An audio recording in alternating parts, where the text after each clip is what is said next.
நமஸ்காரம்மா.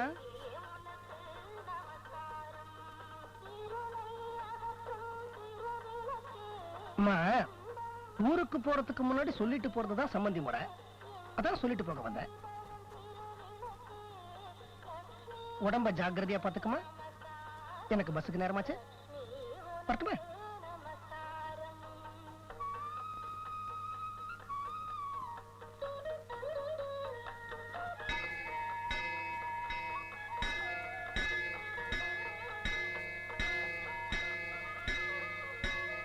வெண்டைக்காய், புடலங்காய், கத்திரிக்காய். லட்சுமி, வெள்ளையம்மா வந்திருக்கா? எந்த வெள்ளையம்மா? 6 மாசத்துக்கு முன்னாடி நம்ம வீட்டு காய்கறி எல்லாம் போட்டுட்டு இருந்தாலே அந்த வெள்ளையம்மா. இடையில ஏதோ பிரச்சனை வந்துருச்சா, வெளியூருக்கு போயிருந்தாலாம், இப்பதான் வந்திருக்கா. அவ பேரு எனக்கு கூட ஞாபகம் இல்ல. நீங்க கரெக்டா ஞாபகம் வச்சுட்டு இருக்கீங்களே. வேற பேருனா மறந்துடலாம். வெள்ளை வெள்ளையன்னு இருக்காளா, அந்த வெள்ளையம்மாங்கிற பேரு மனசுல பளிச்சுன்னு பதிஞ்சிருச்சு. அன்னைக்கு பார்த்த மாதிரி தான் இன்னைக்கும். போயிட்டாளா? என்ன வெள்ளையம்மா, எப்படி இருக்க? வாமா, நல்லா இருக்கேன். உன்னை பார்த்து 6 மாசமாச்சு. ஆமாமா, ஏதோ வெளியூர் போயிருந்த போல இருக்கு. 1/2 கிலோ வெண்டைக்காய் போடு, 1 கிலோ கத்திரிக்காய். ஐயோ ஐயோ, பிஞ்சுமா எல்லாத்தையும் ஒடிக்கிறியா? அதை போட்டு ஏன் ஒடிக்கிற? இலசா தானே இருக்கு. ரொம்ப இலசா இருக்க வெள்ளையம்மா. எங்க விளையுது? சுந்தர பெருமாள் கோயில் பக்கத்துல விளையுது சாமி. அங்க உனக்கு சொந்தமா தோட்டம் இருக்கா? அட ஏன் சாமி, எனக்கு சொந்தத்துல தோட்டம் இருந்தா நான் ஏன் இப்படி தெரு தெருவா லோலோன்னு அலையறேன்? அதாவது அங்க மொத்தமா வாங்கி இங்க சில்லறைக்கு விக்கிற. ஆமா. ஒரு நாளைக்கு எவ்வளவு நிக்கும் லாபம்? என்னத்த லாபம்? பஸ் சார்ஜ் அது இதுன்னு போனதுக்கு அப்புறமா ஏதோ வாய்க்கும் வவுத்துக்கும் இழுத்து பிடிக்குது. கொஞ்சம் இரு தலிக. அடிக்கடி முருங்கைக்காய் கொண்டு வரிய. உனக்கு சொந்தத்துல மரம் இருக்கா? அட போ சாமி, எனக்கு சொந்தத்துல மரம் இருந்தா நான் ஏன் இப்படி தெரு தெருவா லோலோன்னு அலையறேன்? பாபநாசத்துல இருந்து வாங்கியாரேன். பஸ் சார்ஜ் அது இதுன்னு போனதுக்கு அப்புறம் ஏதோ வாய்க்கும் வவுத்துக்கும் இழுத்து பிடிக்குது.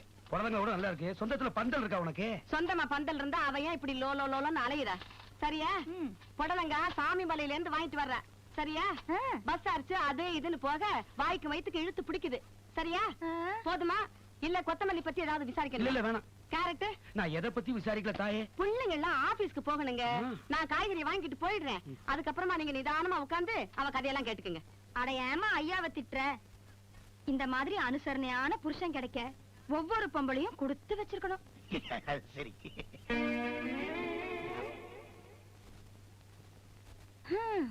என்ன பாரு, புருஷங்கிற பேர்ல 24 மணி நேரமும் போதையிலேயே இருக்கிற ஒரு பொறுப்பில்லாத மனுஷன்.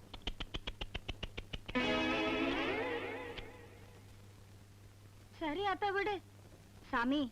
அப்புறமா அம்மா இல்லாத நேரமா வந்து என் கதையை விழாவறியும் உங்ககிட்ட சொல்றேன்.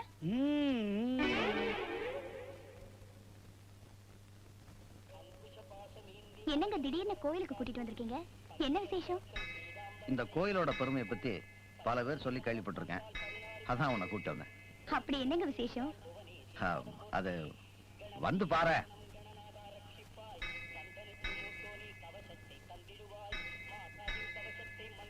பாசாமி வாங்கம்மா. சொந்த வீடு கட்ட போறீங்களா, இல்ல குழந்தை பிறக்கலையா, இல்ல பிறந்த குழந்தைய பள்ளிக்கூடத்துல சேர்க்க போறீங்களா? என்ன சொல்றாங்க இவங்க?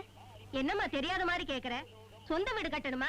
அந்த கற்பூர விருட்ச மரத்துல செங்கலை வச்சு வேண்டிக்கிட்டா சாமியே வீட்டை கட்டி கொடுத்துரும். குழந்தை பிறக்கலையா, தொட்டில கட்டி வேண்டிக்கிட்டா 10வது மாசத்துல ஓ வீட்லயே தொட்டிலாடும். குழந்தைய பள்ளிக்கூடத்துல சேர்க்கணுமா? ஸ்லேட்டை கட்டி வேண்டிக்கிட்டா துட்டு கொடுக்காமலேயே நீ நினைக்கிற பள்ளிக்கூடத்திலே இடம் கிடைக்கும். இப்ப ஸ்லேட்டுக்கு தான் டிமாண்ட். நீ எதுக்கு நேர்ந்துக்கு போற?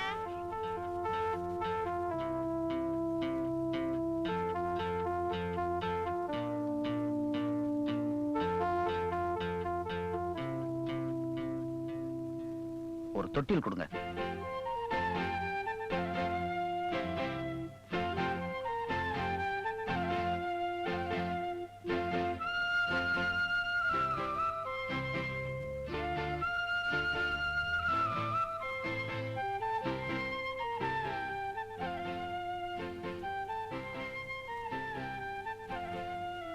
வீட்டுலதான் என்னால தொட்டில் கட்ட முடியல. கோயில்லையாவது நான் தொட்டில் கட்டலாம்ல.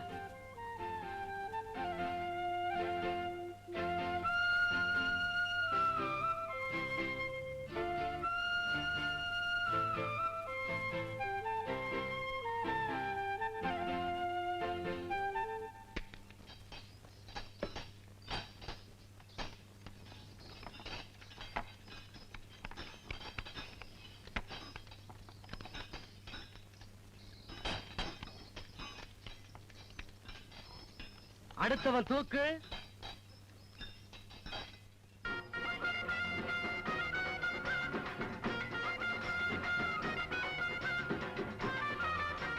லைலா, இந்த கஞ்சி.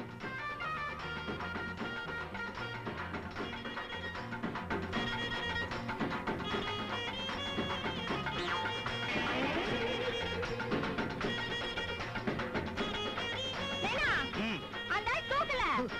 டேய், என்னடா எந்திரிச்சிட்ட? Cycle chain பிஞ்சிரும். தூக்குடா.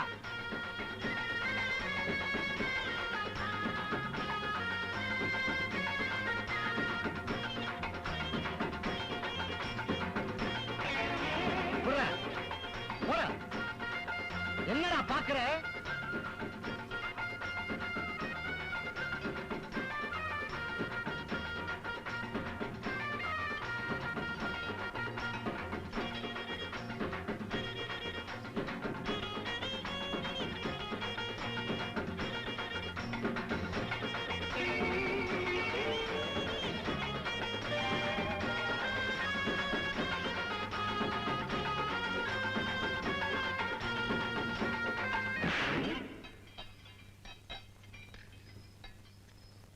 லட்சுமி, சம்பந்தி கிட்ட லெட்டர் வந்திருக்கு.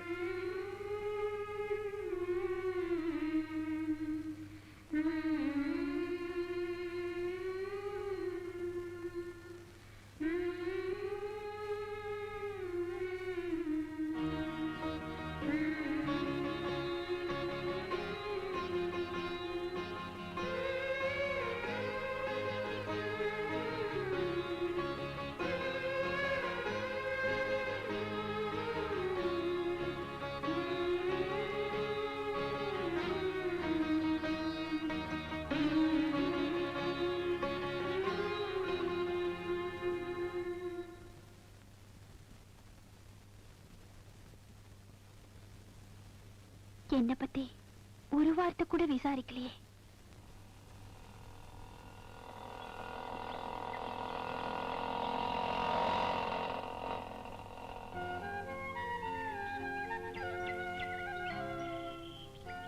நீங்க இங்கேதான் கூட்டிட்டு வர போறீங்கன்னு தெரிஞ்சிருந்தா நான் உங்க கூட வந்திருக்கவே மாட்டேன். இங்க வந்ததுல என்ன தப்பு? நாம வசதியானவங்களும் இல்ல, வயசானவங்களும் இல்ல. நம்ம வெட்டிங் டே அன்னைக்கு அனாதை ஆசிரமத்துக்கு கூட்டிட்டு வந்திருக்கீங்க. துர்கா, என்ன பொறுத்த வரைக்கும் அப்பா அம்மா இல்லாத குழந்தைங்க அனாதைன்னா குழந்தைங்களே இல்லாத புருஷன் பொண்டாட்டியும் அனாதைதான். அந்த விஷயத்துல உள்ள இருக்கிற குழந்தைங்கள மாதிரி நாமளும் அனாதைதான். அனாதைங்க பார்க்க வர்றதுக்கு வயசானவங்களா இருக்க வேண்டிய அவசியமும் இல்ல, ஒரு ஜாங்கிரி மிக்சர் வாங்கி கொடுக்கறதுக்கு வசதி படைச்சவங்களா இருக்க வேண்டிய கட்டாயமும் இல்ல. நான் நேத்தே பணத்தை கொடுத்துட்டேன், எல்லாம் ஏற்பாடு பண்ணிருப்பாங்க. வா போலாம். நான் வரல. துர்கா ப்ளீஸ். நோ. இன்னைக்கு நம்ம கல்யாண நாள், இன்னைக்கு ஒரு நாளாவது சண்டை போடாம இருப்போமே. நமக்குள்ள இந்த கல்யாணம் ஏன் நடந்ததுன்னு தான் நான் வருத்தப்படுறேன்.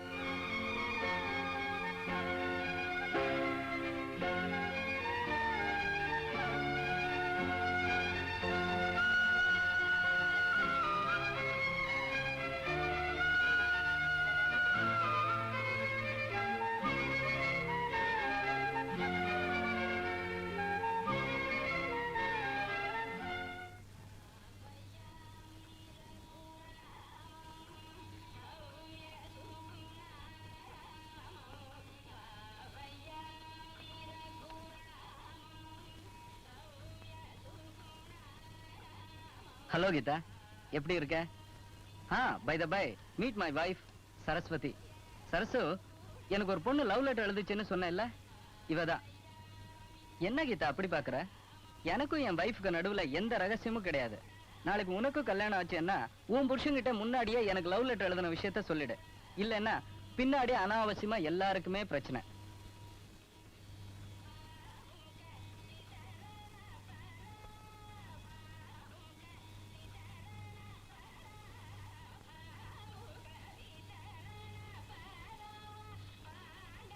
Excuse me sir, Amir Mahal எங்க இருக்குன்னு சொல்ல முடியுமா? அமீர் மஹால்? You mean Amir Mahal? ஆமா சார், அமீர் மஹால். இதே கும்பகோணத்துல இத்தனை வருஷமா இருக்கேன். அமீர் மஹால். சரசு, உனக்கு தெரியுமா? நான் உங்களை கல்யாணம் பண்ணதுக்கு அப்புறம் இப்பதான் திருச்சி ஜில்லாவுக்கே வரேன். ஐயோ, கும்பகோணம் திருச்சி ஜில்லால இல்ல, தஞ்சாவூர் ஜில்லா. சாரி சார், அமீர் மஹல் பத்தி நான் கேள்விப்பட்டதே இல்ல. போலாமா?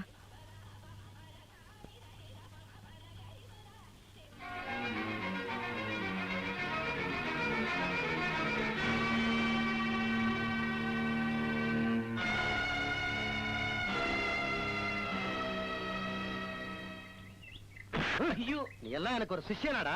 ஆமா. என்ன ஆமா? இவன் ரோமன் ரிங்ஸ் ஆடணும், 108 புல் அப்ஸ் எடுக்கணும். அது வரைக்கும் விடாத. நான் வெளியில கடை வரைக்கும் போயிட்டு வந்துடுறேன். என்னடா பார்வை? கவனிச்சுக்கிறேன்.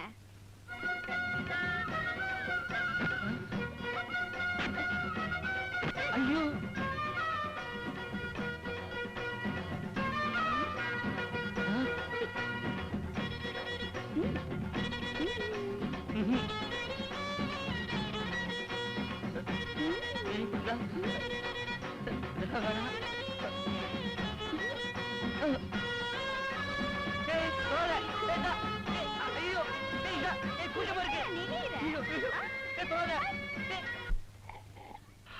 அடாடாடாடா. சம்பந்தி, மனைவி அமைவதெல்லாம் இறைவன் கொடுத்தவரம்னு சொன்னானே, அவன் ஏனோ தானோ சொல்லல, அனுபவிச்சு ரசிச்சு தான் சொல்லியிருக்கான். தும்பப்பூ மாதிரி இட்லி, அளவான காரத்தோட அழகான தக்காளி சட்னி, கள்ளிப்பால் மாதிரி திக்கா ஸ்ட்ராங்கா காப்பி. சம்பந்தி, வெத்தலை போட்டு போட்டு மரத்து போன என்னாக்குக்கே ருசி தெரியுதுன்னா பாத்துக்குங்களேன். கொடுத்து வச்சவர் சம்பந்தி நீங்க. சம்பந்தியமா சத்திட்டீங்க. தக்காளி சட்னியா இது? நான் வெங்காய சட்னி நினைச்சுக்கிட்டு இருக்கேன். சம்பந்தி இவ்வளவு தூரம் பாராட்டி பேசுற டிஃபனை எந்த மருமக டிஃபன் பண்ணுது? இந்த குசும்பு தானே வேண்டாங்கிறது. இந்த 28 வருஷ வாழ்க்கையில ஒரு நாளாவது, ஒரு வேளையாவது என் சமையலை பத்தி ஒரு வார்த்தை புகழ்ந்து பேசிருக்கீங்களா?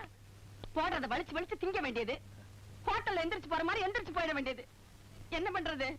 கணவன் அமைவதெல்லாம் கடவுள் செஞ்ச சதி. இல்ல, எல்லாம் அந்த சம்பந்தி செஞ்ச சதி.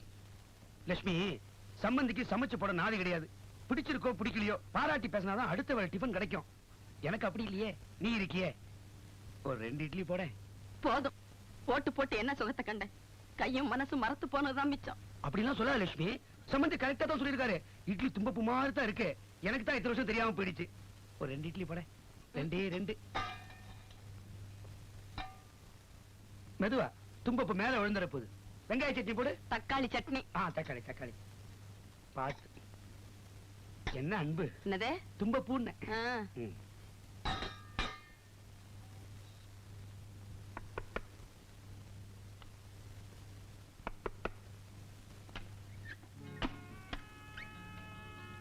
என்னம்மா சௌக்கியமா? ஒன்னத்தம்மா சௌக்கியமான்னு கேட்டேன். என் மேல ஏதாவது கோமா? கேட்ட கேள்விக்கு பதில் சொல்ல மாட்டியா? சௌக்கியமான்னு கேட்டேம்மா. நேர்ல பார்த்தா விசாரிக்கிறீங்க. நீங்க போட்ட லெட்டர்ல என்னை பத்தி ஒரு வார்த்தை கூட விசாரிக்கலையே. படிச்சியா? நீ சாதாரணமா பக்தி புஸ்தகம் தான் படிப்பேன்னு சொன்னாங்க. என் லெட்டர் கூட படிச்சியா? வேணும்னே தான் நான் விசாரிக்கல. இதோ பாருமா, நீ இப்படி எல்லாம் எதையுமே எதிர்பார்க்காத பொண்ணு அப்படின்னு இந்த வீட்டுல எல்லாரும் சொன்னாங்க. அப்படி இருக்க முடியாது.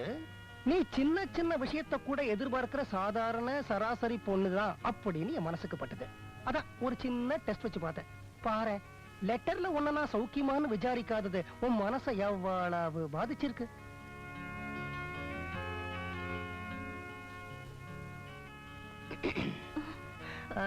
இப்ப விசாரிக்கிறேம்மா. சௌக்கியமா? சௌக்கியம் மாமா. மாமா?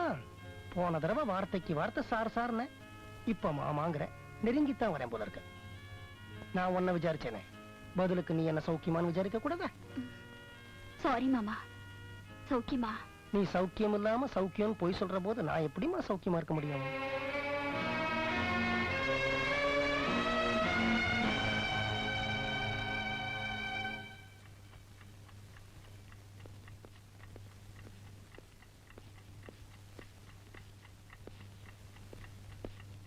Absolutely no problem mister Sathyamoorthy. உங்களுக்கு குழந்தை பிறக்கிறதுல எந்த விதமான பிரச்சனையும் இல்ல. ஆனா கல்யாணம் ஆகி 4 வருஷம் ஆகியும் ஏன் குழந்தை பிறக்கலைங்கிறதுக்கு என்னால பதில் சொல்ல முடியாது. எதுக்கும் உங்க ஒய்ஃபையும் ஒரு தடவை செக்அப் பண்ணிடுறது நல்லது.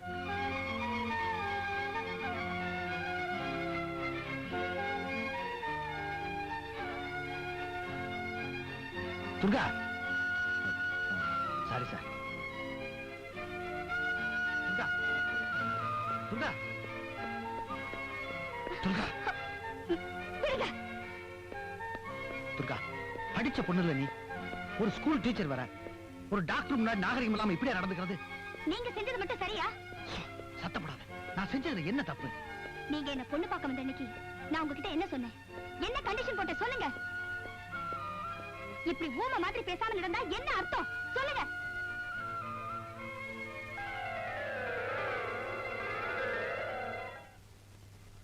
எனக்கு அப்பா கிடையாது, அம்மா உலகம் தெரியாதவங்க. நானு, எங்க அம்மா, வயசுக்கு வந்த 2 தங்கச்சிங்க. இந்த 4 பேரும் என் டீச்சர் சம்பளத்துலதான் வயிறு வளர்க்கணும். என் தங்கச்சிங்களை கரையேற்றுற பொறுப்பு எனக்கு இருக்கு. சரி கல்யாணம் ஆனதுக்கு அப்புறமும் நான் வேலைக்கு போவேன். சரி. சம்பள தேதி அன்னைக்கு சம்பள பணம் மொத்தத்தையும் எங்க அம்மா கிட்ட கொடுத்துட்டு தான் உங்க வீட்டுக்கே வருவேன். சரி. தங்கச்சிங்களை ஒருத்தன் கையில பிடிச்சு கொடுக்கற வரை நான் வேலையை விட மாட்டேன். சரி. அது வரைக்கும் நமக்கு குழந்தை பிறக்க கூடாது. அதுக்கு இதுக்கு என்ன சம்பந்தம்? எனக்குன்னு ஒரு குடும்பம் வந்துட்டா இந்த குடும்பத்தை கவனிக்க முடியாதே. ஓஹோ. அது மட்டும் இல்ல, வயசு பசங்க படிக்கிற இடத்துல டீச்சரா வேலை செய்யறவனா அவங்க முன்னாடி வயிற்று தள்ளிக்கிட்டு போய் நிக்க முடியாது. சரி. இந்த விஷயம் நம்ம 2 பேரை தவிர உங்க அப்பா அம்மாவுக்கு கூட தெரியக்கூடாது. சரி. அன்னைக்கு கல்யாண ஆசையில நான் சொன்னதுக்கெல்லாம் சரி சரின்னு பெருமாள் மாடு மாதிரி தலையாட்டிட்டு என் உடம்ப செக்அப் பண்றதுக்கு டாக்டர் கிட்ட கூட்டிட்டு வந்திருக்கீங்களே, இது உங்களுக்கே நல்லா இருக்கா? உன் உடம்ப நான் செக்அப் பண்ண சொன்னா? இல்ல, ஆனா உங்க உடம்ப நீங்க ஏன் செக்அப் பண்ணீங்க? உங்க உடம்புக்கு தான் ஒரு குறையும் இல்லையே. அது உனக்கு தெரியுமா? ஆனா இந்த ஊர் உலகத்துக்கு தெரியாது இல்லையா? என்ன யாரும் 9 நினைச்சிடக்கூடாது இல்லையா? அதுக்கு தான் டாக்டர்கிட்ட செக்அப் பண்ணேன். குழந்தை பெத்துக்கிறதுக்கு எல்லா தகுதியும் எனக்கு இருக்குன்னு டாக்டர்கிட்ட சர்டிபிகேட் வாங்கி வச்சுக்க போறேன். எனக்கு ஆபீஸுக்கு நேரமாச்சு, நீ ஸ்கூலுக்கு போமா.